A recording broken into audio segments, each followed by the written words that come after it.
সামনে চলে আসো, যান ওইদিকে যান। এই যে একটা কিউটি দিদি, কোথা থেকে এসেছো তুমি? মালদা থেকে। মালদা থেকে। কোথা থেকে এসেছো? মুর্শিদাবাদ থেকে।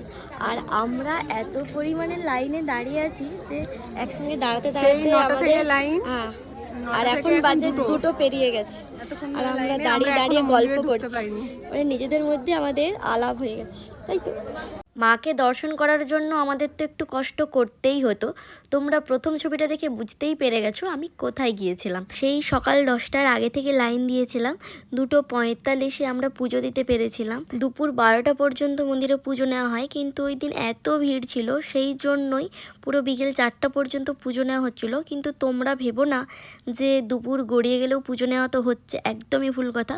ওই দিন শিবরাত্রি ছিল, তাই জন্য পুজোটা নেওয়া হয়েছিল। সবাই এতক্ষণ লাইনে দাঁড়াতে দাঁড়াতে ক্লান্ত হয়ে গেছে, কিন্তু কেউ আশা ছাড়েনি, সবাই মায়ের দর্শনে গিয়েছিল। আমার মতো তোমরাও যদি মায়ের দর্শনে যেতে চাও আমাকে কমেন্ট করে জানিও, আমি তোমাদের সঠিক লোকেশান, কিভাবে যাবে, কিবার বন্ধ, কখন যাবে, সব ডিটেলস জানিয়ে দেবো। তো তোমরা আমাকে কমেন্ট করে অবশ্যই জানাবে। এতটা ভিড় ছিল তাই মেন গেটে ঢোকার পরেও আমাদের আধ ঘন্টা অপেক্ষা করতে হয়েছিল। মায়ের জন্য পুজোর ডালি আর শাড়ি নিয়ে গেছিলাম। এত টাইম দাঁড়ানোর পরেও মাকে ঠিক মতন দর্শন করতে দেয়নি, জাস্ট ঢোকো, প্রণাম করো, বেরিয়ে যাও। তো যেটুকুন টাইম পেরেছি তোমাদের জন্য ভিডিও করে এনেছি, তোমরাও দর্শন করে নাও। তোমরা যদি চাও এই ভিডিও থেকেই মাকে দর্শন করো আর মাকে জানাও তোমার মনস্কামনা, মা নিশ্চয়ই তোমাদের মনস্কামনা পূরণ করবে। আর কমেন্টে লিখতে ভুলো না জয় মা মনসা। সকাল 10টার আগে থেকে লাইনে দাঁড়িয়ে, আর এখন বাজে 2:45, আমাদের পুজো দেওয়া কমপ্লিট হয়েছে।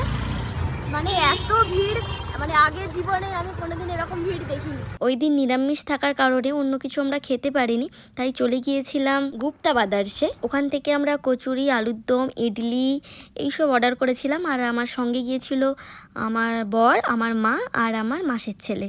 আমরা সবাই মিলে পুজো দিতে গিয়েছিলাম।